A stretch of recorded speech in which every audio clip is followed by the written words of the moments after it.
డబ్బు, అనారోగ్యం, ఉద్యోగం, వ్యాపారం, అప్పులతో బాధపడుతున్నారా? మీకోసమే launch your future programme.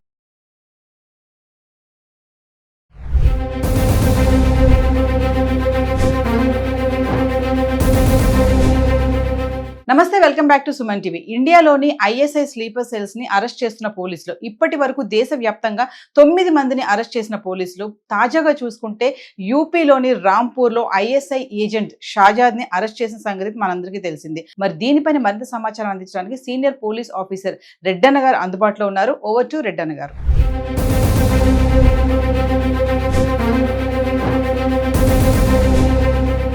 Pahalgam దాడి తర్వాత ఉగ్రవాదులు దాడి తర్వాత చాలాసార్లు మనం అనుకున్నాం ఉగ్రవాద సంస్థలు ఇక్కడ స్లీపర్ సెల్స్ని పెట్టుకున్నారు. పెహల్గాం దాడి అప్పుడు కూడా 3 స్లీపర్ సెల్స్ వాళ్ళకి అసిస్ట్ చేశారు.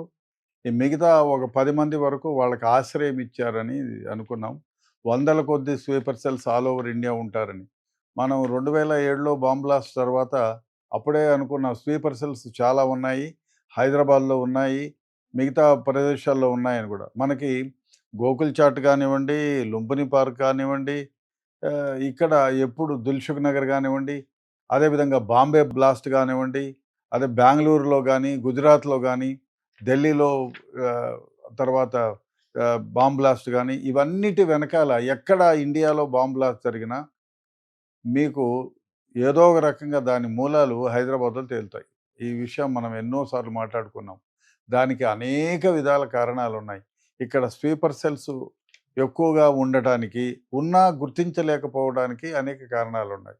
ఒకటి, మనం అతి ముఖ్యంగా పాకిస్తాన్ మన నుంచి విడిపోయిన తర్వాత ఇక్కడ హైదరాబాద్లో నుంచి పాకిస్తాన్లో విడిపోయిన వాళ్ళు బంధువర్గం ఉన్నారు. ఇచ్చిపుచ్చుకునేది ఉంది. ఇక్కడ అమ్మాయిల్ని అక్కడ, అక్కడ అమ్మాయిల్ని ఇక్కడ పెళ్లి చేసుకొని బంధుత్వాలు ఉన్నాయి కాబట్టి చేస్తున్నారు. అదేవిధంగా ఆ బంధుత్వము తర్వాత కొన్ని చిన్న చిన్న బిజినెస్లు, మనీ ట్రాన్సాక్షన్స్ ఉన్నాయి. సో హైదరాబాద్ నుంచి పాకిస్తాన్కి అనునిత్యం 100ల సంఖ్యలో ట్రావెల్ చేస్తారు. బంధువులు అనుకోండి, బిజినెస్ అనుకోండి, ఏదో విధంగా. అతి ముఖ్యంగా ఈ బంగ్లాదేశ్లో అయితే బాంబ్ బ్లాస్ట్ అయినప్పుడు 100ల సంఖ్యలు కాదు, 1000ల సంఖ్యలో ఇక్కడ అనాథరైజ్డ్ రెసిడెంట్స్ని గుర్తించాం. అప్పుడు వాళ్ళ లిస్ట్ ఇచ్చాం 2007లో. మరి తర్వాత ఈ విధంగా ఎక్కువ మంది ఉంటున్నారనేది వాళ్ళ ఆర్గనైజేషన్ అసోసియేషన్ కూడా ఇచ్చాం, లోకల్ ఇంటెలిజెన్స్ కూడా ఇచ్చాం. సో అప్పటి నుంచి కూడా ఇక్కడ. అదే కాకుండా ఇంకోటి ఏమిటంటే గోల్డ్ తయారు చేసే దాంట్లో బంగ్లాదేశీయులు, ఆ తర్వాత పాకిస్తానీలు చాలామంది నేర్పరులు ఉన్నారు. సో వాళ్ళంతా కూడా ఓల్డ్ సిటీలో 100ల సంఖ్యలో కార్ఖానాలు ఉన్నాయి. అంటే బంగారు, వెండి వస్తువులు నగిషి పెట్టడం, తయారు చేసాం. సో దీంట్లోకి వచ్చి చేరిపోతున్నారు.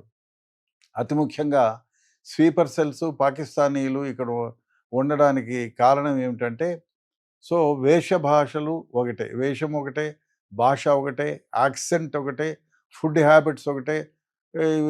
సాయంత్రం అయితే, పొద్దునైతే, ఉదయం అయితే నమాజ్కి పోవడం రావడం గుర్తించలేము. ఇప్పుడు ఆ యూరోపియన్ అనుకో ఈజీగా గుర్తిస్తాం, వాళ్ళకి ఫుడ్ హ్యాబిట్స్ అన్ని. ఇక్కడ సేమ్ ఫుడ్ హ్యాబిట్స్. సాయంత్రం మార్నింగ్ అయితే ఇరానీ చాయ్, బిస్కెట్లు ఉండాలి, మామూలే. కాబట్టి యూ కెనాట్ డిఫరెన్షియేట్. పోనీ మాటల్లో ఏమైనా గుర్తింపు ఉంటుందా? లేదు. మనుషుల కలర్లో సేమ్, కాబట్టి మనం గుర్తించడం మహా కష్టం.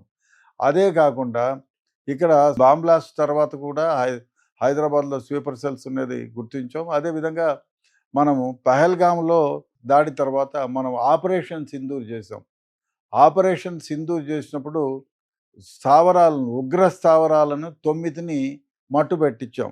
ఎస్పెషలీ ఈ అల్ఖాయిదా దగ్గర నుంచి మిగతా అవన్నీ కూడా, ఈ ఐఎస్ఐఎస్ఐ ఉగ్రవాదుల సంస్థలు కానివ్వండి, అల్ఖాయిదా కానివ్వండి, మిగతా దానికి అనుబంధ సంస్థలు టిఆర్ఎఫ్ కానివ్వండి, ఇవన్నిటిని కూడా మనం ధ్వంసం చేసాం. ధ్వంసం చేసిన తర్వాత వాళ్ళకు ఒకటే కోపం వచ్చి డైరెక్ట్గా యుద్ధం చేయలేని పరిస్థితి. ఎందుకంటే వాళ్ళకున్న ఆర్మీ, దానికి ఉన్నటువంటి ఎక్విప్మెంట్ కూడా మనతో ఏ విధంగానూ సరిసాటి కాదు. సో వాళ్ళకి ఇప్పుడు ఈ ఉగ్రవాద సంస్థలు చాలా వరకు ఒక 60 to 70% దెబ్బతినిపోయాయి. సో దానికి కక్ష సాధింపు చర్యగా వాళ్ళు ఏం చేశారు, అప్పుడే అనుకున్నాం. నేను టీవీ 99కి ఇచ్చిన ఇంటర్వ్యూలో చెప్పాను, స్లీపర్ సెల్స్ యాక్టివేట్ అవుతారు, 100ల సంఖ్యలో హైదరాబాద్లోనూ భారతదేశం మొత్తం మీద ఉన్నారని.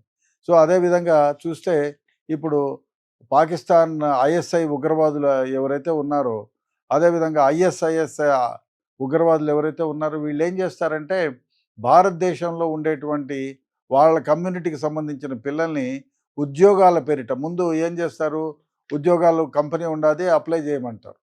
సో ఆ విధంగా వాళ్ళతో నెమ్మదిగా స్నేహభావం ఏర్పరచుకొని తర్వాత మతం ముసుగులోకి మతం మాధ్యంలోకి దింపుతారు. సో మతం మత్తులోకి దింపుతారు.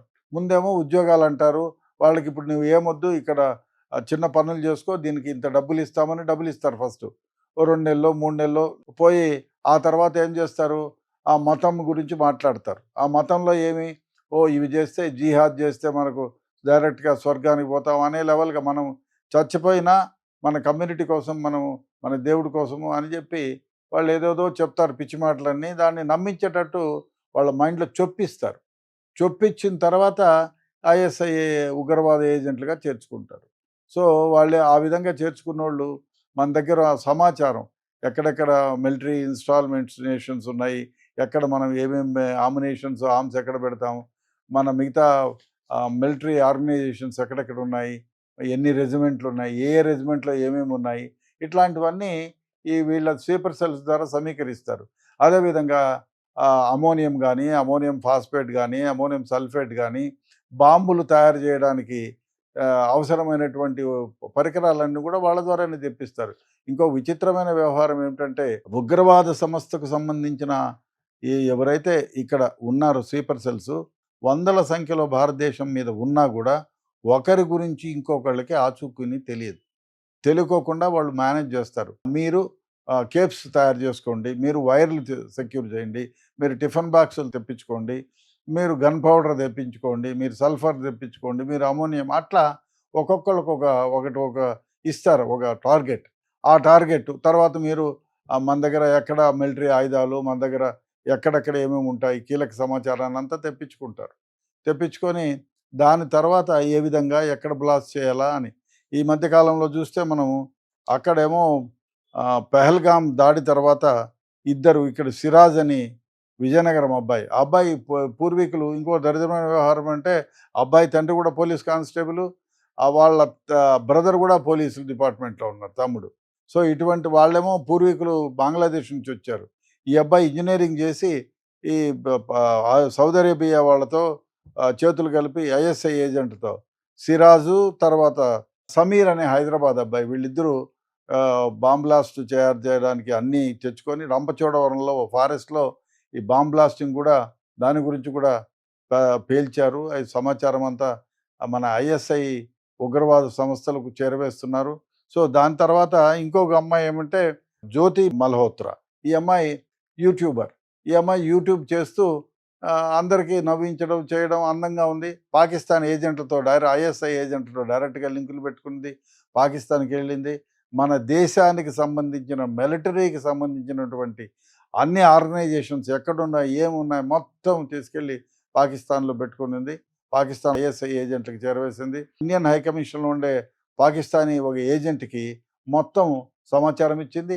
ఆయనతో కూడా శారీరక సంబంధం పెట్టుకునింది.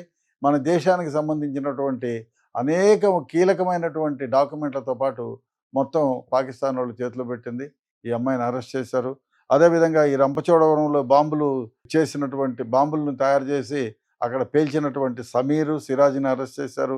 అదేవిధంగా జమీర్ అనే అబ్బాయిని అరెస్ట్ చేశారు. సో చాలామందిని అరెస్ట్ చేశారు. ఇప్పుడు జమ్మూ కాశ్మీర్లో ఇద్దరిని అరెస్ట్ చేశారు, బాంబేలో ఇద్దరిని అరెస్ట్ చేశారు.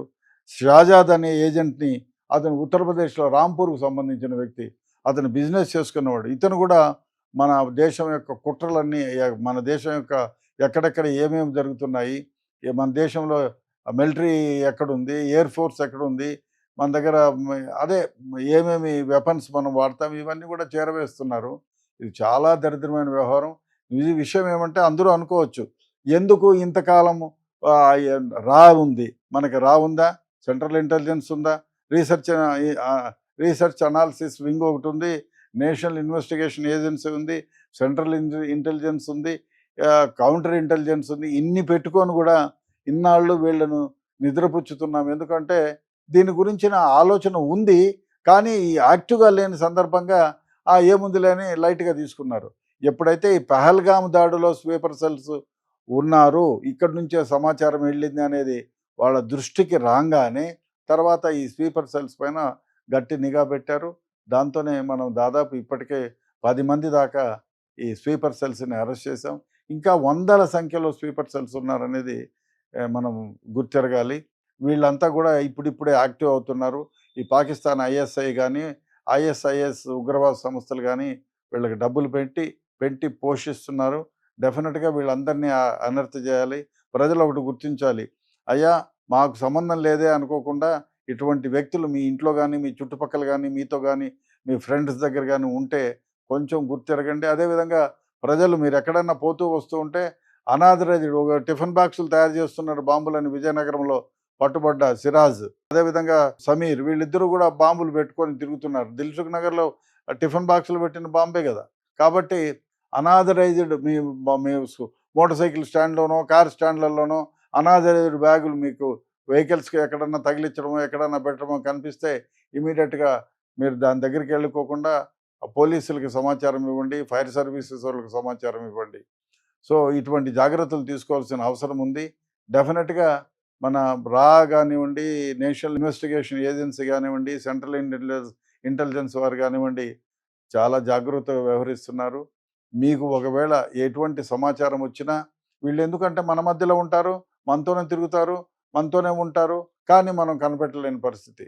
కానీ కొంచెం లోతుగా ఎంక్వైరీ చేయాల్సిన అవసరం ఉంది ప్రతి భారతీయ పౌరుడికి. డెఫినెట్గా చేయాలి. ఇటువంటి వాళ్ళ యొక్క సమాచారం కొంచెం అనుమానం వచ్చినా పోలీసులకి ఇంటెలిజెన్స్కి చెప్పండి. మీ పేర్లు గుప్తంగా ఉంచబడతాయి.